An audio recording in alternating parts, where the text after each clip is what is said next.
ಎಲ್ಲರಿಗೂ ನಮಸ್ಕಾರ. ಈ ದಿನ ನಾವು ಧನುಸ್ಸು ರಾಶಿಯವರ ಬಗ್ಗೆ ತಿಳಿದುಕೊಳ್ಳಲಿದ್ದೇವೆ. ಧನುಸ್ಸು ರಾಶಿಯವರಿಗೆ ಆಗಸ್ಟ್ 17, 18, 19 ಮತ್ತು 20ರ ದಿನಾಂಕಗಳಲ್ಲಿ ನಡೆಯಲಿರುವ ಪರಿಣಾಮಗಳ ಬಗ್ಗೆ ಈ ದಿನ ನಾವು ಈ ವಿಡಿಯೋ ಮೂಲಕ ತಿಳಿದುಕೊಳ್ಳುವ ಪ್ರಯತ್ನ ಮಾಡೋಣ. ಧನುಸ್ಸು ರಾಶಿಯ ಜಾತಕದವರು ನಮ್ಮ ಶ್ರೀಗುರು ಜ್ಯೋತಿಷ್ಯ ವಾಣಿ ಚಾನೆಲ್ ಅನ್ನು ಈಗಷ್ಟೇ ನೋಡುತ್ತಿದ್ದರೆ ದಯವಿಟ್ಟು ಚಾನೆಲ್ ಅನ್ನು ಸಬ್ಸ್ಕ್ರೈಬ್ ಮಾಡಿಕೊಂಡು ಈ ವಿಡಿಯೋ ನಿಮಗೆ ಇಷ್ಟವಾದರೆ ಒಂದು ಸಣ್ಣ ಲೈಕ್ ನೀಡಿ ಸಪೋರ್ಟ್ ಮಾಡಿ. ಈಗ ನಾನು ಹೇಳುವ ಪ್ರತಿಯೊಂದು ಮಾತನ್ನು ಸಂಪೂರ್ಣ ಏಕಾಗ್ರತೆಯಿಂದ ಕೇಳಲು ಪ್ರಯತ್ನಿಸಿ. ಪ್ರತಿಯೊಬ್ಬರೂ ಚೆನ್ನಾಗಿರಬೇಕು, 4 ಜನರಿಗೆ ಒಳ್ಳೆಯದಾಗಬೇಕು ಎಂದು ನೀವು ನಿರಂತರವಾಗಿ ತಪಿಸುವಂತಹ ವಿಶಾಲ ಹೃದಯ, ಅಪಾರವಾದ ದೂರದೃಷ್ಟಿ ಹೊಂದಿರುವವರು. ಆದರೆ ನೀವು ಸಮಾಜಕ್ಕಾಗಿ, ಇತರರಿಗಾಗಿ ತಾಪತ್ರಯಪಡುವ ನಿಮ್ಮ ಜೀವನದಲ್ಲಿ ಇಷ್ಟು ದಿನ ನಿಮ್ಮನ್ನು ಪೀಡಿಸಿದಂತಹ ಕತ್ತಲೆಯ ದಿನಗಳು ಮುಗಿಯುವಂತಹ ಸಮಯ ಈ 4 ದಿನಗಳಲ್ಲಿ ನಿಮಗೊಂದು ಪರಿಹಾರದ ರೂಪದಲ್ಲಿ ಸಿಗಲಿದೆ. ನಿಮ್ಮ ಹಣೆಬರಹವನ್ನು ಸಂಪೂರ್ಣವಾಗಿ ಬದಲಾಯಿಸುವಂತಹ ಪವಿತ್ರವಾದ ಅಪರೂಪದ ವಿಧಿ ವ್ಯೂಹವು ಇಂದಿನಿಂದ ಈ 4 ದಿನಗಳಲ್ಲಿ ಪ್ರಾರಂಭವಾಗಲಿದೆ ಎಂದು ತಿಳಿದುಕೊಳ್ಳಿ. ಇಷ್ಟು ದಿನ ನೀವು ತೋರಿಸಿದಂತಹ ಒಳ್ಳೆಯತನವನ್ನು, ತ್ಯಾಗಗಳನ್ನು ಈ ಲೋಕವು ಅಸಮರ್ಥತೆ ಎಂದು ಪರಿಗಣಿಸಿ ನಗುತ್ತಾ ಕಾಲ ಕಳೆಯಿತು. ಇವರಿಗೆ ಎಷ್ಟೇ ಮಾಡಿದರೂ ಹುಚ್ಚು ಕೆಲಸಗಳನ್ನು ಮಾಡುತ್ತಾರೆ, 4 ಜನರಿಗಾಗಿ ತಾಪತ್ರಯಪಡುವವರೇ ಹೊರತು ಎಂದಿಗೂ ನಿಮಗಾಗಿ ನೀವು ಏನನ್ನೂ ಮಾಡಿಕೊಳ್ಳುವುದಿಲ್ಲ ಎಂದು ಲೋಕವು ನಿಮ್ಮನ್ನು ನೋಡಿ ಹೀಯಾಳಿಸಿತು, ಹಗುರವಾಗಿ ಕಂಡಿತು. ಎಷ್ಟೋ ಜನರು ನಿಮ್ಮನ್ನು ಅಸಹ್ಯಪಟ್ಟುಕೊಂಡರು. ಅಂತಹ ಪ್ರತಿಯೊಬ್ಬರ ಕಣ್ಣುಗಳ ಮುಂದೆಯೂ ನೀವು ಖಂಡಿತವಾಗಿಯೂ ಒಬ್ಬ ವಿಜೇತರಾಗಿ ಉನ್ನತವಾದ ಸ್ಥಾನದಲ್ಲಿ ನಿಮ್ಮನ್ನು ನೀವು ನಿಲ್ಲಿಸಿಕೊಳ್ಳಲಿದ್ದೀರಿ. ನಿಮ್ಮ ಆಲೋಚನೆಗಳನ್ನು, ನಿಮ್ಮ ಆಲೋಚನಾ ವಿಧಾನವನ್ನು, ಯೋಜನೆಗಳನ್ನು ಕದ್ದು ನಿಮ್ಮ ಮೇಲೆಯೇ ಅಧಿಕಾರ ಚಲಾಯಿಸಿದಂತಹ ನಕಲಿ ಮನುಷ್ಯರಿಗೆ ಮಾತುಗಳಿಂದ ಉತ್ತರ ನೀಡಲು ಸಂಪೂರ್ಣವಾಗಿ ಆಸಕ್ತಿ ತೋರಿಸಬೇಡಿ. ಏಕೆಂದರೆ ಮುಂಬರುವ ಈ 4 ದಿನಗಳಲ್ಲಿ ನೀವು ಸಾಧಿಸುವಂತಹ ಅಪಾರವಾದ ಯಶಸ್ಸು, ಅದು ಸಣ್ಣದಾಗಿರಲಿ ಅಥವಾ ದೊಡ್ಡದಾಗಿರಲಿ, ಐಶ್ವರ್ಯವಾಗಿರಲಿ ಅಥವಾ ಒಂದು ಒಳ್ಳೆಯ ಅವಕಾಶವಾಗಿರಲಿ, ನಿಮ್ಮ ಜೀವನದಲ್ಲಿ ಒಂದು ಅದ್ಭುತವು ಖಂಡಿತವಾಗಿಯೂ ನಡೆಯಲಿದೆ. ಯಾರಾದರೆ ನಿಮ್ಮನ್ನು ಗೇಲಿ ಮಾಡುತ್ತಾರೋ ಅವರ ಬಾಯಿಗಳು ಮುಚ್ಚಿಹೋಗಲಿವೆ. ಈ ವಿಷಯವನ್ನು ನೀವು ಪರಿಪೂರ್ಣವಾಗಿ ನಂಬಿ. ಇಷ್ಟು ದಿನ ನಿಮ್ಮನ್ನು ಸಾಲದ ಸುಳಿಗೆ ತಳ್ಳಿ ಕಣ್ಣಿನ ಮೇಲೆ ನಿದ್ರೆ ಇಲ್ಲದಂತೆ ಮಾಡಿದಂತಹ ಶನಿ ಭಗವಾನರ ಕಠಿಣವಾದ ಪರೀಕ್ಷೆಯ ಸಮಯ ಇನ್ನು ಮುಗಿದು ಹೋಯಿತೆಂದೇ ಹೇಳಬೇಕು. ನಿಮ್ಮ ಜಾತಕದಲ್ಲಿ ಶನಿ ಭಗವಾನರು ತಮ್ಮ ಕರ್ಮಗಳ ಭಾರವನ್ನು ತೊಲಗಿಸಿ ನಿಮಗೆ ರಾಜಯೋಗವನ್ನು ಪ್ರಸಾದಿಸಲು ಸಿದ್ಧರಾಗಿದ್ದಾರೆ. ನಿಮ್ಮ ಮನಸ್ಸಿನಲ್ಲಿ ಯಾವುದೇ ವಂಕಿಲ್ಲದ ನಿಜಾಯಿತಿ ಇದ್ದಾಗ್ಯೂ ಈ ಸ್ವಾರ್ಥಪೂರಿತ ಪ್ರಪಂಚದಲ್ಲಿ ನೀವು ಎಷ್ಟೋ ಬೆನ್ನುಮೂಳೆಯ ಇರಿತಗಳನ್ನು ಅನುಭವಿಸಿದ್ದೀರಿ. ಆದರೆ ನಿಮ್ಮ ನಿಶ್ಶಬ್ದಕ್ಕೆ, ನೀವು ಹರಿಸಿದ ಪ್ರತಿಯೊಂದು ಕಣ್ಣೀರಿನ ಹನಿಗೂ ಈ ಭೂಮಿಯಿಂದ ನ್ಯಾಯ ಸಿಗುವಂತಹ ಶುಭ ಸಮಯ ಹತ್ತಿರವಾಗುತ್ತಿದೆ.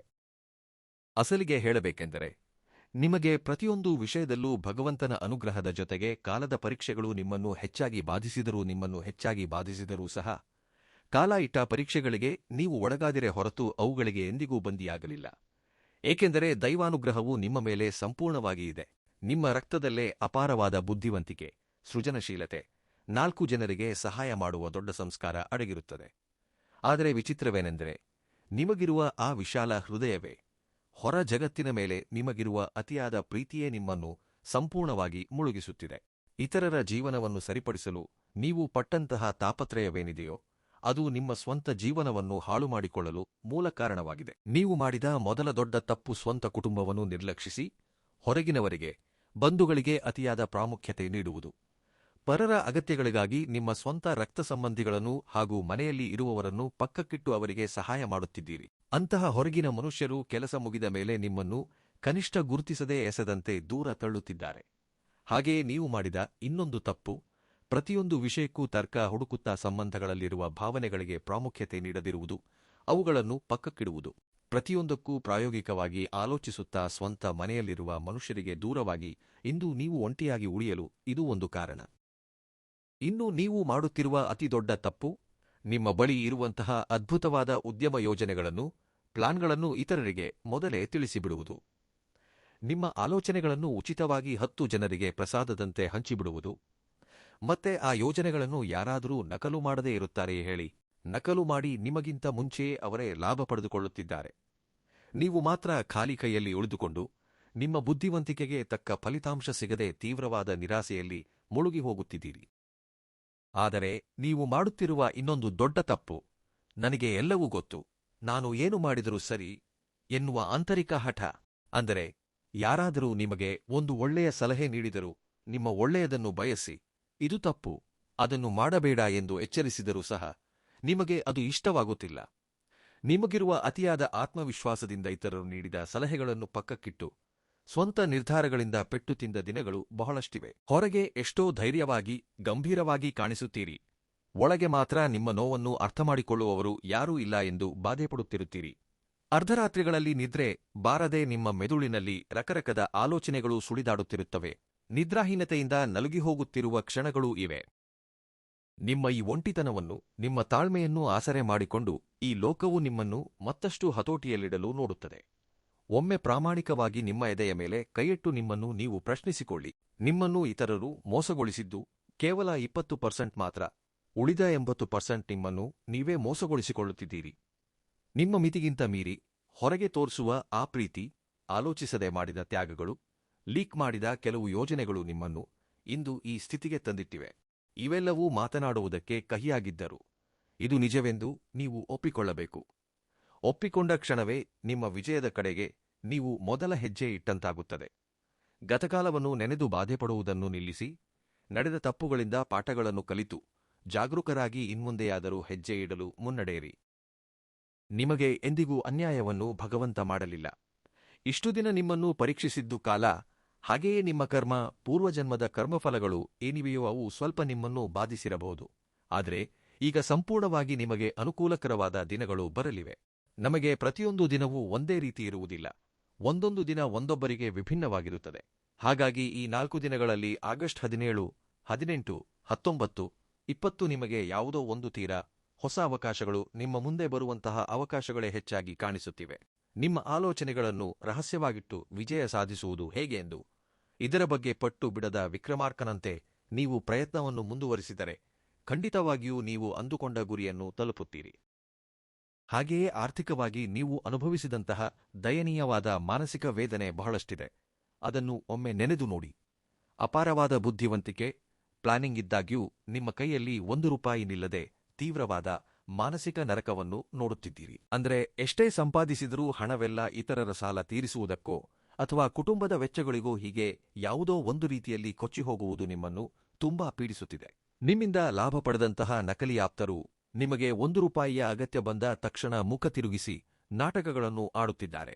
ನನ್ನಲ್ಲಿರುವ ಬುದ್ಧಿವಂತಿಕೆಗೆ ನಾನು ಎಂದೋ ಕೋಟ್ಯಾಧಿಪತಿಯಾಗಬೇಕಿತ್ತು, ಆದರೆ ನನ್ನ ಕೈಯಲ್ಲಿ ರೂಪಾಯಿಯೂ ನಿಲ್ಲುತ್ತಿಲ್ಲವಲ್ಲ ಎಂದು ನೀವು ಕುಗ್ಗಿಹೋಗುತ್ತಿದ್ದೀರಿ. ಆರ್ಥಿಕ ಸಮಸ್ಯೆಗಳು ಹೆಚ್ಚಾಗಿ ಹಣ ನೀಡಿದವರ ಕಠಿಣ ಮಾತುಗಳಿಂದ ಮಾನ ಹೋಗುತ್ತದೋ ಏನೋ ಎಂದು ನಿದ್ರೆ ಇಲ್ಲದ ರಾತ್ರಿಗಳನ್ನು ಕಳೆದಿದ್ದೀರಿ. ಮನೆಯಲ್ಲಿ ಉರಿಯುತ್ತಿರುವ ಸಣ್ಣ ಬೆಳಕಿನ ಕಡೆಗೆ ನೋಡುತ್ತಾ, ಭಗವಂತನೇ, ನನ್ನ ಮಕ್ಕಳಿಗೆ ಒಳ್ಳೆಯ ಭವಿಷ್ಯವನ್ನು ನೀಡಲು ನನ್ನಿಂದ ಸಾಧ್ಯವಾಗುತ್ತಿಲ್ಲವಲ್ಲ ಎಂದು ಹಲವು ರೀತಿಯಲ್ಲಿ ಬಾಧೆಪಟ್ಟಿದ್ದೀರಿ. ನನ್ನ ಮಾನ ಹರಾಜಾಗುತ್ತದೆಯೇ? ನನ್ನ ಬುದ್ಧಿವಂತಿಕೆಯೆಲ್ಲ ವ್ಯರ್ಥವಾಯಿತೆ? ನಾನು ಯಾರನ್ನು ಕೇಳಲಿ ಎಂದು ಕಣ್ಣೀರು ಹಾಕಿದ್ದೀರಿ. ಆದರೆ ನಿಮ್ಮ ಕಣ್ಣಿನಿಂದ ಹರಿದ ಪ್ರತಿಯೊಂದು ಕಣ್ಣೀರಿನ ಹನಿಗೂ ಭಗವಂತನೇ ಸ್ವಯಂ ನಿಮ್ಮನ್ನು ಅನುಗ್ರಹಿಸಲು ನಿಮಗೆ ಅವಕಾಶಗಳನ್ನು ನೀಡಲಿದ್ದಾನೆ. ನೆನಪಿಟ್ಟುಕೊಳ್ಳಿ, ನೀವು ಹರಿಸಿದ ಕಣ್ಣೀರು ಎಂದಿಗೂ ನಿಮಗೆ ಅದ್ಭುತವಾದ ಐಶ್ವರ್ಯ ಯೋಗವನ್ನು ಈ ದಿನ ನೀಡಲಿದೆ ಅನ್ನೋದಕ್ಕೆ ಪ್ರತ್ಯಕ್ಷ ಸಾಕ್ಷಿಯಾಗಲಿದೆ. ಆರ್ಥಿಕ ಸಮಸ್ಯೆಗಳು ತೊಲಗಿ ನಿಮ್ಮ ಬುದ್ಧಿವಂತಿಕೆಗೆ ತಕ್ಕಂತೆ ನೂತನ ಆದಾಯದ ಮಾರ್ಗಗಳು ತೆರೆದುಕೊಳ್ಳುತ್ತವೆ.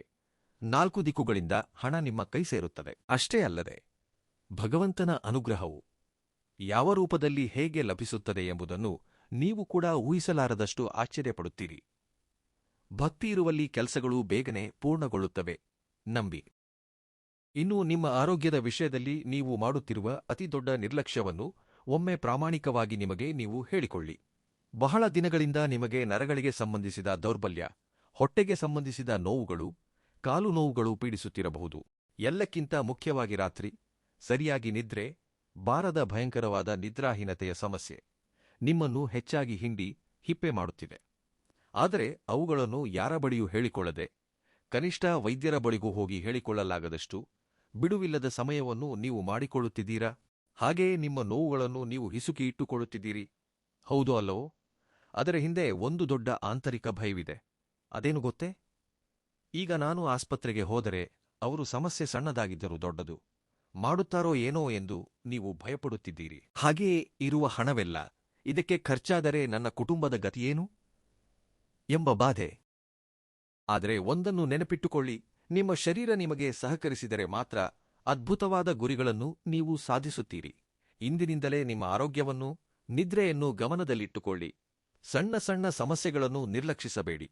ನೀವು ಆರೋಗ್ಯವಾಗಿದ್ದರೆ ತಾನೇ ನಿಮ್ಮ ಕುಟುಂಬಕ್ಕೆ ಬೆಟ್ಟದಷ್ಟು ಬೆಂಬಲ. ಈ ವಿಷಯವನ್ನು ಮರೆತರೆ ಹೇಗೆ ಹೇಳಿ? ಕುಟುಂಬ ಜೀವನದ ವಿಷಯಕ್ಕೆ ಬಂದರೆ, ನನ್ನನ್ನು ಈ ಮನೆಯಲ್ಲಿ ಯಾರೂ ಸರಿಯಾಗಿ ಅರ್ಥಮಾಡಿಕೊಳ್ಳುತ್ತಿಲ್ಲ ಎಂದು ನೀವು ಅಳುತ್ತಿದ್ದೀರಿ. ಮನೆಯಲ್ಲಿರುವವರು ನಿಮ್ಮನ್ನು ಒಬ್ಬ ವಿಚಿತ್ರ ಮನುಷ್ಯನಂತೆ ನೋಡುತ್ತಿದ್ದಾರೆ, ನಿಮ್ಮ ಆಲೋಚನೆಗಳಿಗೆ ಬೆಲೆ ನೀಡುತ್ತಿಲ್ಲ ಎಂದು ಕುಗ್ಗಿಹೋಗುತ್ತಿದ್ದೀರಿ. ಒಂದೇ ಮನೆಯಲ್ಲಿ ಎಲ್ಲರ ಮಧ್ಯೆ ಇದ್ದಾಗ್ಯೂ ತೀವ್ರವಾದ ಒಂಟಿತನದಿಂದ ರಾತ್ರಿ ನರಳಾಡಿದ ದಿನಗಳಿವೆ. ಇನ್ನೂ ಜೊತೆಯಲ್ಲಿ ಹುಟ್ಟಿದವರ ಸಂಗತಿಯನ್ನಂತೂ ಹೇಳಬೇಕಿಲ್ಲ. ನಿಮ್ಮ ಶಕ್ತಿಗೂ ಮೀರಿ ಸಹಾಯ ಮಾಡುತ್ತಿದ್ದೀರಿ, ಎಲ್ಲಾ ಕೆಲಸಗಳನ್ನೂ ಮಾಡಿಕೊಡುತ್ತಿದ್ದೀರಿ. ಆದರೆ ಆ ಕಡೆಯಿಂದ ಮಾತ್ರ ಯಾವುದೇ ಸಹಾಯ ನಿಮಗೆ ತಲುಪುತ್ತಿಲ್ಲ. ನಿಮ್ಮ ಜೇಬು ಖಾಲಿ ಮಾಡಿಕೊಂಡು ಸಂಬಂಧಿಕರ ಅಗತ್ಯಗಳಿಗೆ ನಿಂತ ದಿನಗಳಿವೆ. ಆದರೆ ಹಣದ ವಿಷಯದಲ್ಲಿ ಮಾತ್ರ ಅವರು ತುಂಬಾ ಕಠಿಣವಾಗಿರುತ್ತಾರೆ. ನಿಮ್ಮನ್ನು ಪರರಂತೆ ನೋಡುತ್ತಾರೆ. ನಂಬಿದವರೇ ಹೀಗೆ ಬೆನ್ನಿಗೆ ಇರಿದರೆ ಆ ನರಕ ಹೇಗಿರುತ್ತದೆ ಎಂಬುದನ್ನು ಸ್ವತಃ ಎಷ್ಟೋ ಬಾರಿ ಅನುಭವಿಸಿದ್ದೀರಿ.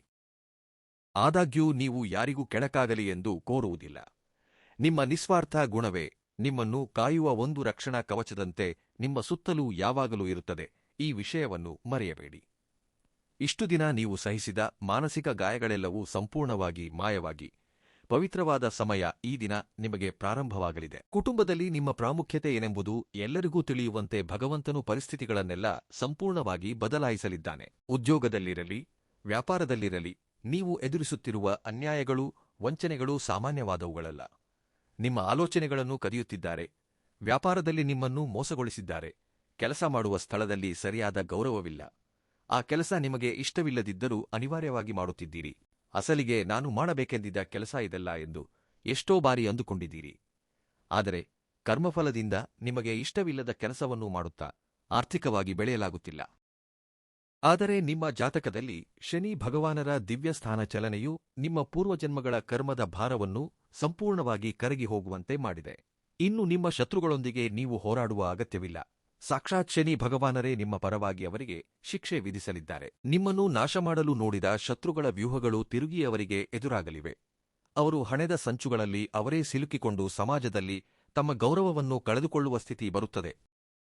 ನಿಮ್ಮ ಅದೃಷ್ಟ ಬದಲಾಗಿ ಐಶ್ವರ್ಯ ಯೋಗಕ್ಕೆ ಕಾಲಿಡಲಿದ್ದೀರಿ ಎಂದು ಹೇಳಲು ಪ್ರಕೃತಿಯು ನಿಮಗೆ ಕೆಲವು ಸಂಕೇತಗಳನ್ನು ನೀಡುತ್ತದೆ. ಇವುಗಳನ್ನು ಜಾಗರೂಕರಾಗಿ ಗಮನಿಸಿ. ಅಂದರೆ ಇದುವರೆಗೆ ನೀವು ಹೆಚ್ಚಾಗಿ ಮಾತನಾಡಿ ಎಲ್ಲರ ಮುಂದೆ ನಗೆಪಾಟಲಾಗಿದ್ದೀರಿ. ಆದರೆ ಮುಂಬರುವ ಈ 4 ದಿನಗಳಲ್ಲಿ ಮಾತ್ರ ನಿಮ್ಮಲ್ಲಿ ಒಂದು ತಿಳಿಯದ ಪ್ರಶಾಂತತೆ ಆವರಿಸುತ್ತದೆ. ಹೆಚ್ಚಾಗಿ ಮಾತನಾಡುವುದಿಲ್ಲ. ಮಾತನಾಡಬೇಕೆಂದು ನಿಮಗೆ ಅನಿಸುವುದಿಲ್ಲ. ಯಾರಾದರೂ ನಿಮ್ಮನ್ನು ಕೆರಳಿಸಿದರೂ ಕೀಳುಮಟ್ಟದ ಮನುಷ್ಯರೊಂದಿಗೆ ನನಗೇಕೆ ಎಂದು ನಿಮ್ಮ ಕೆಲಸವನ್ನು ನೀವು ಮಾಡುತ್ತಾ ಹೋಗುತ್ತೀರಿ. ನಿಮ್ಮ ಕೆಲಸದಲ್ಲೂ ಎಂದೂ ಇಲ್ಲದಂತೆ ಕೆಲವು ಅದ್ಭುತಗಳು ನಡೆಯುತ್ತವೆ. ಅದನ್ನು ನೋಡಿ ನಿಮ್ಮ ಮಾಲೀಕರು ಹಾಗೂ ಮೇಲಾಧಿಕಾರಿಗಳು ನಿಮಗೆ ಸಂಬಳ ಹೆಚ್ಚಿಸುವ ಸೂಚನೆಗಳು ಕಾಣಿಸುತ್ತಿವೆ, ಅಥವಾ ನಿಮಗೆ ಬಡ್ತಿ ಸಿಗುವ ದಿನಗಳು ಹತ್ತಿರದಲ್ಲಿ ಕಾಣಿಸುತ್ತವೆ. ನಿಮ್ಮ ಶತ್ರುಗಳೆಲ್ಲವೂ ಇದನ್ನು ನೋಡಿ ಕುಗ್ಗಿಹೋಗುತ್ತಾರೆ. ನಿಮ್ಮನ್ನು ಆ ಕೆಲಸದಿಂದ ಹೊರಗೆ ಕಳುಹಿಸಲು ತಮಗೆ ತಿಳಿದಿರುವ ಕೆಲವು ವ್ಯಕ್ತಿಗಳನ್ನು ಸಂಪರ್ಕಿಸಿ ನಿಮ್ಮ ಉನ್ನತಿಯನ್ನು ಸಹಿಸಲಾಗದೆ ರಕರಕದ ಪ್ರಯತ್ನಗಳನ್ನು ಮಾಡಬಹುದು. ಆದರೆ ಅವರ ಕರ್ಮ ಅವರಿಗೆ ತಗಲುತ್ತದೆ. ನೀವೇನೂ ಬಾಧೆಪಡಬೇಕಿಲ್ಲ. ಇನ್ನೊಂದು ಮುಖ್ಯವಾದ ವಿಷಯದಲ್ಲಿ ಅತ್ಯಂತ ಎಚ್ಚರಿಕೆ ಹಾಗೂ ಜಾಗರೂಕತೆಯಿಂದ ಇರಬೇಕಾದ ವಿಷಯವೇನೆಂದರೆ, ನಿಮ್ಮ ಗತಕಾಲದಿಂದ ಹೊರಟು ಹೋದ ಹಳೆಯ ವ್ಯಕ್ತಿಗಳು, ಬೇರ್ಪಟ್ಟ ಸಂಬಂಧಿಕರು, ಹಳೆಯ ಸ್ನೇಹಿತರು, ಹಳೆಯ ಬಂಧಗಳು ಮತ್ತೆ ನಿಮ್ಮ ಮುಂದೆ ಬರಬಹುದು. ಮುಖ್ಯವಾಗಿ ಎಸ್, ಆರ್, ಪಿ ಎಂಬ ಅಕ್ಷರಗಳಿಂದ ಹೆಸರುಗಳು ಪ್ರಾರಂಭವಾಗುವ ಹಳೆಯ ಮನುಷ್ಯರ ವಿಷಯದಲ್ಲಿ ತೀವ್ರವಾದ ಜಾಗರೂಕತೆ ವಹಿಸಿ. ಈ ಅಕ್ಷರಗಳ ಮನುಷ್ಯರು ಹಠಾತ್ತಾಗಿ ನಿಮಗೆ ಫೋನ್ ಮಾಡುವುದು, ನಿಮ್ಮ ಮುಂದೆ ಬರುವುದು, ನಿಮ್ಮಲ್ಲಿ ಹಣ ಕೇಳುವುದು ಅಥವಾ ಏನಾದರೂ ಹೂಡಿಕೆ ಮಾಡುತ್ತಿದ್ದೇವೆ, ಪಾಲುದಾರರಾಗಿರೋಣ ಎಂದು ಮಾತನಾಡುವುದು. ಇಂತಹ ವಿಷಯಗಳನ್ನು ನಿಮ್ಮೊಂದಿಗೆ ಪ್ರೀತಿಯಿಂದ ಮಾತನಾಡಬಹುದು. ನಿಮ್ಮ ಮನಸ್ಸಿಗೆ ಇಲ್ಲಸಲ್ಲದ ಹೊಸ ಆಲೋಚನೆಗಳನ್ನು ತರಬಹುದು. ಆದರೆ ನೀವು ಮಾತ್ರ ಅವರಿಗೆ ಅತ್ಯಂತ ದೂರವಿರುವುದು ಒಳ್ಳೆಯದು. ನೀವು ಎಲ್ಲಿದ್ದೀರಿ ಎಂದು ಅವರಿಗೆ ಹೇಳಬೇಡಿ. ಅವರ ಸಿಹಿ ಮಾತುಗಳಿಗೆ ಮರುಳಾಗಿ ನಿಮ್ಮ ಆಲೋಚನಾ ವಿಧಾನವನ್ನು, ಆರ್ಥಿಕ ಯೋಜನೆಗಳನ್ನು ಅವರಿಗೆ ಮುಂಚಿತವಾಗಿ ಹೇಳಬೇಡಿ. ನಿಮ್ಮ ಹಳೆಯ ಹೂಡಿಕೆಗಳು ಅಥವಾ ನಿಂತುಹೋದ ಹಣ ಆಕಸ್ಮಿಕವಾಗಿ ನಿಮಗೆ ಧನಲಾಭವನ್ನು ತಂದುಕೊಡುತ್ತದೆ. ಅಂದರೆ ಇಲ್ಲಿಂದ ಹಣ ಬರುವುದಿಲ್ಲ ಅಂದುಕೊಂಡ ಸ್ಥಳದಿಂದಲೇ ನಿಮಗೆ ಹಣ ಬರಲು ಪ್ರಾರಂಭವಾಗುತ್ತದೆ. ನಿಮ್ಮ ವಂಶದಲ್ಲೇ ನಿಮಗೆ ತಿಳಿಯದ ಆಸ್ತಿಗಳು ಏನಾದರೂ ಇದ್ದರೆ ಅವು ನಿಮ್ಮ ಮುಂದೆ ಬರುವಂತಹ ಅವಕಾಶಗಳಿವೆ. ಹಾಗೆಯೇ ನಿಮ್ಮ ಕನಸಿನಲ್ಲಿ ಪರಮೇಶ್ವರ ಅಥವಾ ದುರ್ಗಾದೇವಿ ಅಥವಾ ಎಳ್ಳೆಣ್ಣೆಯ ದೀಪಗಳು ಕಾಣಿಸಿಕೊಳ್ಳಬಹುದು. ನಾನು ಸಾಧಿಸಬಲ್ಲೆ, ನನ್ನೊಂದಿಗೆ ಭಗವಂತನಿದ್ದಾನೆ ಎಂಬ ಆತ್ಮವಿಶ್ವಾಸ ನಿಮ್ಮಲ್ಲಿ ನಿಂದಾಗಿರಲಿದೆ. ಅನಗತ್ಯ ವಿಷಯಗಳಿಂದ ದೂರವಿರಿ. ಸೋಷಿಯಲ್ ಮೀಡಿಯಾ ಕಾಲ ಕಳೆಯುವುದು ಅನಗತ್ಯ ಚರ್ಚೆಗಳಿಂದ ಸಮಯ ವ್ಯರ್ಥ ಮಾಡುವುದನ್ನು ಮಾಡಬೇಡಿ. ಮುಂಬರುವ ಈ 4 ದಿನಗಳು ನಿಮ್ಮ ಜೀವನದಲ್ಲಿ ಅತ್ಯಂತ ಪ್ರಮುಖವಾದ ದಿನಗಳಾಗಲಿವೆ. ಮೊದಲ 2 ದಿನಗಳಲ್ಲಿ ನಿಮ್ಮ ಮನಸ್ಸಿನಲ್ಲಿರುವ ಗೊಂದಲಗಳು ತೊಲಗಿ ನಿಮ್ಮ ಜೀವನದ ಮೇಲೆ ಸ್ಪಷ್ಟತೆ ಸಿಗುತ್ತದೆ. ನಂತರದ 2 ದಿನಗಳಲ್ಲಿ ಆರ್ಥಿಕವಾಗಿ ನಿಂತುಹೋದ ಕೆಲಸಗಳಲ್ಲಿ ಸ್ಪಷ್ಟವಾದ ಸುಳಿವು ಸಿಗುತ್ತದೆ, ಧನಲಾಭ ಕಾಣಿಸುತ್ತದೆ. 4ನೇ ದಿನದಂದು ನಿಮ್ಮ ಭವಿಷ್ಯವನ್ನು ಸಂಪೂರ್ಣವಾಗಿ ತಿರುಗಿಸುವ ದೊಡ್ಡ ಆಶಾಕಿರಣ ಅಥವಾ ಶುಭವಾರ್ತೆ ನಿಮಗೆ ತಲುಪುತ್ತದೆ. ರಾತ್ರಿ ವೇಳೆಗಳಲ್ಲಿ ನಿಮ್ಮನ್ನು ಪೀಡಿಸುವ ವಿಪರೀತ ಆಲೋಚನೆಗಳು ಹಾಗೂ ನಿದ್ರಾಹೀನತೆಯಿಂದ ಹೊರಬರಲು ನಿಮಗೊಂದು ಅದ್ಭುತ ಪರಿಹಾರ ಸಿಗಲಿದೆ. ರಾತ್ರಿ ಮಲಗುವಾಗ ನನ್ನ ಬದುಕು ಏನು, ನನ್ನ ಭವಿಷ್ಯವೇನು ಹೀಗಿದೆ, ನನ್ನ ಸಮಯವನ್ನು ನಾನೇಕೆ ವ್ಯರ್ಥ ಮಾಡುತ್ತಿದ್ದೇನೆ ಎಂದು ನೀವು ಬಾಧೆಪಡುತ್ತಿದ್ದೀರಿ. ಅನಗತ್ಯ ಆಲೋಚನೆಗಳು ಪೀಡಿಸುತ್ತಿದ್ದರೆ ತಕ್ಷಣ ಎದ್ದು ಹೀಗೆ ಮಾಡಿ. ಒಂದು ಬಿಳಿ ಕಾಗದವನ್ನು ತೆಗೆದುಕೊಂಡು ಅದರ ಮೇಲೆ ನಿಮ್ಮನ್ನು ಅತ್ಯಂತ ಭಯಂಕರವಾಗಿ ಪೀಡಿಸುತ್ತಿರುವ 3 ಸಮಸ್ಯೆಗಳನ್ನು ಹಾಗೂ ನಿಮ್ಮಲ್ಲಿರುವ ಭಯಗಳನ್ನು ಸ್ಪಷ್ಟವಾಗಿ ಬರೆದಿಡಿ. ಆ ಕಾಗದವನ್ನು ನಿಮ್ಮ ಮನೆಯ ಪೂಜಾ ಕೋಣೆಯಲ್ಲಿ ಅಥವಾ ದೇವರ ಮುಂದೆ ಇಟ್ಟು ನಿಮ್ಮ ಇಷ್ಟದೈವವನ್ನು ನೆನೆದು, ಇವೆಲ್ಲವನ್ನೂ ನಿನಗೆ ಬಿಡುತ್ತಿದ್ದೇನೆ, ಇನ್ನು ನೀನು ಏನು ಮಾಡಿದರೂ ತಲೆಬಾಗುತ್ತೇನೆ. ಸಮಸ್ಯೆಯನ್ನು ಮೆದುಳಿನಿಂದ ಸಂಪೂರ್ಣವಾಗಿ ಹೊರಹಾಕು. ಇವುಗಳನ್ನು ಹೊರಲು ನನ್ನಿಂದ ಕಷ್ಟವಾಗುತ್ತಿದೆ. ಇದಕ್ಕೆ ಯಾವುದಾದರೂ ಪರಿಹಾರವನ್ನು ಪ್ರಸಾದಿಸು, ಪ್ರಶಾಂತತೆ ನೀಡು ಎಂದು ಬೇಡಿಕೊಳ್ಳಿ. ನಂತರ ಪ್ರಶಾಂತವಾಗಿ ನಿದ್ರಿಸಲು ಪ್ರಯತ್ನಿಸಿ. ಇದರಿಂದ ನಿಮ್ಮ ನರಗಳು, ಶಾರೀರಿಕ ಆರೋಗ್ಯ ಕುದುರಿಕೊಂಡು ಹೊಸ ಆಲೋಚನಾ ಶಕ್ತಿ ಸಿಗುತ್ತದೆ. ಅತಿಯಾಗಿ ಯೋಚಿಸಿ ಪ್ರಶಾಂತತೆ ಹಾಳು ಮಾಡಿಕೊಳ್ಳುವುದರಿಂದ ಸಮಸ್ಯೆಗಳು ತೀರವು, ಕೇವಲ ಆರೋಗ್ಯ ಹಾಳಾಗುತ್ತದೆ. ನಿಮ್ಮ ಸಮಸ್ಯೆಗಳನ್ನು ಭಗವಂತನ ಪಾದಗಳ ಬಳಿ ಇಟ್ಟು ನಿಮ್ಮ ಪ್ರಯತ್ನಗಳನ್ನು ಯೋಜನಾಬದ್ಧವಾಗಿ ಮುಂದುವರಿಸಿ. ಈ ಸಣ್ಣ ಪದ್ಧತಿಯಿಂದ ನಿಮ್ಮ ಸಮಸ್ಯೆಗಳೆಲ್ಲವೂ ತೊಲಗಿ ಉತ್ಸಾಹದಿಂದ ಕೆಲಸ ಮಾಡುತ್ತೀರಿ ನೋಡಿ. ಯಾವಾಗಲೂ ಪಾಸಿಟಿವ್ ಆಲೋಚಿಸಬೇಕು, ಸಕಾರಾತ್ಮಕ ನಿರ್ಧಾರಗಳನ್ನು ತೆಗೆದುಕೊಳ್ಳಬೇಕು. ಸಕಾರಾತ್ಮಕವಾಗಿ ಒಳ್ಳೆಯದಾಗುತ್ತದೆ ಎಂಬ ಆಲೋಚನಾ ವಿಧಾನದಲ್ಲಿದ್ದರೆ ಎಲ್ಲವೂ ಒಳ್ಳೆಯದೇ ಆಗುತ್ತದೆ. ಪ್ರಕೃತಿ ಮತ್ತು ಭಗವಂತ ಸಹಕರಿಸಲು ಸಿದ್ಧರಿರುತ್ತಾರೆ. ನಕಾರಾತ್ಮಕ ಆಲೋಚನೆಗಳ ಮಧ್ಯೆ ಬದುಕಿದರೆ ನಮ್ಮ ಆರೋಗ್ಯ ಮತ್ತು ಆಲೋಚನಾ ವಿಧಾನವನ್ನು ನಾವೇ ಕೈಯಾರ ಹಾಳು ಮಾಡಿಕೊಂಡಂತಾಗುತ್ತದೆ. ಈ 4 ದಿನಗಳಲ್ಲಿ ಯಶಸ್ಸು ಮತ್ತು ಆನಂದವನ್ನು ನೀವು ಪಡೆಯಲಿದ್ದೀರಿ. ನಿಮ್ಮಲ್ಲಿರುವ ಅದ್ಭುತ ಐಡಿಯಾಗಳು ಹೊಸ ಕಾರ್ಯಗಳಾಗಿ ಬದಲಾಗಲಿವೆ. ಹಳೆಯ ನಷ್ಟಗಳಿಂದ ಚೇತರಿಸಿಕೊಂಡು ನೂತನವಾಗಿ ವ್ಯಾಪಾರವನ್ನು ವೇಗವಾಗಿ ವಿಸ್ತರಿಸುತ್ತೀರಿ. ನಿಮ್ಮನ್ನು ಕೆಡವಲು ನೋಡಿದವರೇ ನಿಮ್ಮ ವ್ಯೂಹಗಳಿಗೆ ಹೆದರುವ ಪರಿಸ್ಥಿತಿ ಬರುತ್ತದೆ. ಆದರೆ ಯಾರನ್ನೂ ಕುರುಡಾಗಿ ನಂಬಿ ಸಹಿ ಹಾಕಬೇಡಿ. ಉದ್ಯೋಗಿಗಳಿಗೆ ಆಫೀಸ್ ವಾತಾವರಣದಲ್ಲಿ ಸಾನುಕೂಲಕರ ಬದಲಾವಣೆಗಳು ಕಾಣಿಸುತ್ತವೆ. ಆಸ್ತಿ, ಜಮೀನು ಅಥವಾ ಕೋರ್ಟ್ ವ್ಯವಹಾರಗಳಲ್ಲಿ ನಲುಗುತ್ತಿರುವ ಕೆಲವು ವಿಷಯಗಳಲ್ಲಿ ನಿಮಗೆ ಅನುಕೂಲಕರ ಮಾಹಿತಿ ಸಿಗುತ್ತದೆ. ಎಷ್ಟೋ ಕಾಲದಿಂದ ನಿಂತುಹೋದ ನಿವೇಶನ ವಿವಾದಗಳು, ಆಸ್ತಿ ಹಂಚಿಕೆ ವಿಚಾರಗಳಲ್ಲಿ ಅನುಕೂಲಕರ ವಾರ್ತೆಗಳು ಕೇಳಿಬರುತ್ತವೆ. ಕೋರ್ಟ್ ಕೇಸ್ನಲ್ಲಿ ಇರುವವರಿಗೆ ಊಹಿಸದ ರೀತಿಯಲ್ಲಿ ಕಾನೂನುಬದ್ಧ ಶಮನ, ವಿಜಯ ಸಿಗುವ ಸೂಚನೆಗಳಿವೆ. ನಿಮ್ಮ ಹಕ್ಕುಗಳನ್ನು ತುಳಿದ ಎದುರಾಳಿಗಳೇ ಸ್ವಯಂ ರಾಜಿಗೆ ಬಂದು ನಿಮ್ಮೊಂದಿಗೆ ಮಾತನಾಡುವ ಪರಿಸ್ಥಿತಿ ಬರಬಹುದು. ಹಳೆಯ ಆಸ್ತಿಗಳನ್ನು ಮಾರಾಟ ಮಾಡುವುದು ಅಥವಾ ಖರೀದಿಸುವುದರಿಂದ ಧನಪ್ರಾಪ್ತಿಯಾಗಿ ಸಾಲಗಳಿಂದ ಸ್ವಲ್ಪ ಸಮಾಧಾನ ಸಿಗುತ್ತದೆ. ಸ್ವಂತ ಮನೆಯ ಕನಸನ್ನು ನನಸು ಮಾಡಿಕೊಳ್ಳಲು ಇಷ್ಟು ದಿನ ಪಟ್ಟ ಕಷ್ಟಗಳು ಮುಗಿದು ಮನೆ ಕಟ್ಟುವ ಯೋಗ ಕಾಣಿಸುತ್ತಿದೆ. ಆಸ್ತಿಗೆ ಸಂಬಂಧಿಸಿದ ಪತ್ರಗಳು ಮತ್ತು ಸಹಿಗಳ ವಿಷಯದಲ್ಲಿ ಎಚ್ಚರದಿಂದಿರಿ. ವಕೀಲರ ಸಲಹೆ ಪಡೆದು ಮುನ್ನಡೆದರೆ ವಿಜಯ ನಿಮ್ಮದಾಗುತ್ತದೆ. ಹಳೆಯ ಆಸ್ತಿಗಳಿಂದ ಬರಬೇಕಾದ ಬಾಕಿ ಹಣ ಕೈಸೇರಿ ಸಾಲ ತೀರಿಸುವ ಅವಕಾಶವಿದೆ. ಹೊಸ ಪರಿಚಯಗಳು ಏರ್ಪಡುತ್ತವೆ. ಹೊಸ ವ್ಯಕ್ತಿಗಳ ಪರಿಚಯ ನಿಮ್ಮನ್ನು ಜೀವನದಲ್ಲಿ ಬಲವಾಗಿ ಮುನ್ನಡೆಸುತ್ತದೆ. ಈ ಆಸ್ತಿ ಯೋಗವು ನಿಮ್ಮ ಕುಟುಂಬದ ಭವಿಷ್ಯಕ್ಕೆ ಬಲವಾದ ಆರ್ಥಿಕ ಭದ್ರತೆಯನ್ನು ನೀಡುತ್ತದೆ. ನಿಮ್ಮ ಆತ್ಮಗೌರವ, ಸಾಮಾಜಿಕ ಪ್ರತಿಷ್ಠೆ, ಗೌರವ ಮರ್ಯಾದೆಗಳೆಲ್ಲವೂ ವಿಪರೀತವಾಗಿ ಹೆಚ್ಚಾಗಲಿವೆ. ಇಷ್ಟು ದಿನ ನಿಮ್ಮನ್ನು ಹಗುರವಾಗಿ ಕಂಡ 4 ಜನರ ಮುಂದೆ ನೀವು ಸಗರ್ವವಾಗಿ ನಿಲ್ಲುವಂತೆ ಕಾಲ ಅವಕಾಶ ನೀಡುತ್ತದೆ. ನಿಮ್ಮ ಮಾತು ಸಂಪೂರ್ಣವಾಗಿ ಬದಲಾಗುತ್ತದೆ. ಹಿಂದೆ ನಿಮ್ಮನ್ನು ದೂರವಿಟ್ಟ ಸಂಬಂಧಿಕರು ನಿಮ್ಮ ಸಹಾಯಕ್ಕಾಗಿ ನಿಮ್ಮೊಂದಿಗೆ ಸಂಬಂಧ ಬೆಳೆಸಿಕೊಳ್ಳುತ್ತಾರೆ. ಆದರೆ ಅಹಂಕಾರ ತಲೆಗೇರದಂತೆ ವಿನಯದಿಂದ ನಡೆದುಕೊಳ್ಳಿ. ಇದರಿಂದ ನಿಮಗೆ ಯಾವಾಗಲೂ ಒಳ್ಳೆಯದಾಗುತ್ತದೆ. ಗೌರವವೂ ಶಾಶ್ವತವಾಗಿರುತ್ತದೆ. 4 ಜನರಿಗೆ ಸಹಾಯ ಮಾಡುವ ಹಂತಕ್ಕೆ ಭಗವಂತ ನಿಮ್ಮನ್ನು ಕರೆದೊಯ್ಯುತ್ತಾನೆ. ಅವಮಾನ ಎದುರಾದ ಸ್ಥಳದಲ್ಲೇ ಅತ್ಯದ್ಭುತ ಸನ್ಮಾನ ಪಡೆಯುವ ದಿನಗಳಿವು. ಆದ್ದರಿಂದ ಸಂತೋಷವಾಗಿರಿ. ಕುಟುಂಬದೊಂದಿಗೆ ಸಮಯ ಕಳೆಯಿರಿ. ಧೈರ್ಯವಾಗಿ ಪ್ರಯಾಣ ಮುಂದುವರಿಸಿ. ಸ್ಪರ್ಧಾತ್ಮಕ ಪರೀಕ್ಷೆಗಳಿಗೆ ಸಿದ್ಧರಾಗುತ್ತಿರುವವರಿಗೆ, ವಿದ್ಯಾರ್ಥಿಗಳಿಗೆ ನೂತನ ಉದ್ಯೋಗಾವಕಾಶಗಳು ಬರಲಿವೆ. ಕೆಟ್ಟ ಸ್ನೇಹದ ಕಡೆಗೆ ಹೋಗದಿದ್ದರೆ ಒಳ್ಳೆಯ ಹಂತದಲ್ಲಿ ಇರುತ್ತೀರಿ. ನಿಮ್ಮ ಶ್ರಮಕ್ಕೆ ತಕ್ಕ ಪ್ರತಿಫಲವನ್ನು ಭಗವಂತ ನೀಡುತ್ತಾನೆ. ನಿಮ್ಮನ್ನು ವಿಜೇತರಾಗಿ ನಿಲ್ಲಿಸುತ್ತಾನೆ. ಕುಟುಂಬದಲ್ಲಿ ಸುಖಶಾಂತಿ ಹೆಚ್ಚಾಗಿ ಕಾಣಿಸುತ್ತಿದೆ. ಸಮಯವನ್ನು ಸಂಪೂರ್ಣವಾಗಿ ಸಂತೋಷದಿಂದ ಕುಟುಂಬ ವಾತಾವರಣಕ್ಕೆ ಮೀಸಲಿಡಿ. ಹೊರಗಿನವರ ಮೇಲಿರುವ ಗಮನವನ್ನು ಕಡಿಮೆ ಮಾಡಿ ಸ್ವಂತ ಮನೆಯವರ ಭಾವನೆಗಳನ್ನು ಗೌರವಿಸುವುದನ್ನು ಕಲಿಯಿರಿ. ಸಂಗಾತಿಯೊಂದಿಗೆ ಪ್ರಶಾಂತವಾಗಿ ಸಮಯ ಕಳೆಯಿರಿ. ದಾಂಪತ್ಯದಲ್ಲಿರುವ ಅಪನಂಬಿಕೆಗಳು ತೊಲಗಿ ಮಧುರವಾದ ಆನಂದ ನೀಡುವ ದಿನಗಳು ಕಾಣಿಸುತ್ತಿವೆ. ಕುಟುಂಬಸ್ಥರೆಲ್ಲರೂ ಸೇರಿ ದೇವದರ್ಶನಕ್ಕೆ ಹೋಗುವುದರಿಂದ ಮನೆಯಲ್ಲಿರುವ ಉದ್ವಿಗ್ನತೆ ಕಡಿಮೆಯಾಗಿ ಪ್ರಶಾಂತತೆ ಏರ್ಪಡುತ್ತದೆ. ಮದುವೆಯಾಗದೆ ನಿಂತುಹೋದ ಯುವಕ ಯುವತಿಯರಿಗೆ ಅದ್ಭುತ ಸಂಬಂಧಗಳು ಕೂಡಿಬಂದು ಕಲ್ಯಾಣ ಯೋಗ ಕಾಣಿಸುತ್ತಿದೆ. ಶುಭ ಕಾರ್ಯಗಳು ನಡೆಯಲಿವೆ. ಇಡೀ ಮನೆ ಸಂತೋಷದಿಂದ ಕೂಡಿರುವ ಅವಕಾಶಗಳಿವೆ. ಸ್ವಂತ ಕುಟುಂಬದ ಬಾಂಧವ್ಯದ ಮೌಲ್ಯವನ್ನು ತಿಳಿದು ನಡೆದುಕೊಳ್ಳುವುದರಿಂದ ನಿಮ್ಮ ಮನೆ ಸ್ವರ್ಗದಂತೆ ಬದಲಾಗುತ್ತದೆ. ಇನ್ನು ನೀವು ಪಾಲಿಸಬೇಕಾದ ಕೆಲವು ದಿವ್ಯ ಪರಿಹಾರಗಳ ಬಗ್ಗೆ ತಿಳಿದುಕೊಳ್ಳೋಣ. ಈ ನಿಯಮಗಳನ್ನು ಹಾಗೂ ನೀಡಿದ ಸಣ್ಣ ಪರಿಹಾರಗಳನ್ನು ಭಕ್ತಿಯಿಂದ ಪಾಲಿಸಿ. ಪ್ರತಿಯೊಂದು ದಿನ ಬೆಳಿಗ್ಗೆ ಸ್ನಾನ ಮುಗಿಸಿದ ನಂತರ 108 ಬಾರಿ ಶನಿ ಮಂತ್ರವನ್ನು ಜಪಿಸಿ. ಆಪತ್ತುಗಳಿಂದ ರಕ್ಷಣೆ ಪಡೆಯಲು ಹನುಮಾನ್ ಚಾಲೀಸಾ ಪಾರಾಯಣ ಮಾಡಿ. ಶನಿ ದೇವಸ್ಥಾನದಲ್ಲಿ ಎಳ್ಳೆಣ್ಣೆಯಿಂದ ದೀಪಾರಾಧನೆ ಮಾಡಿ.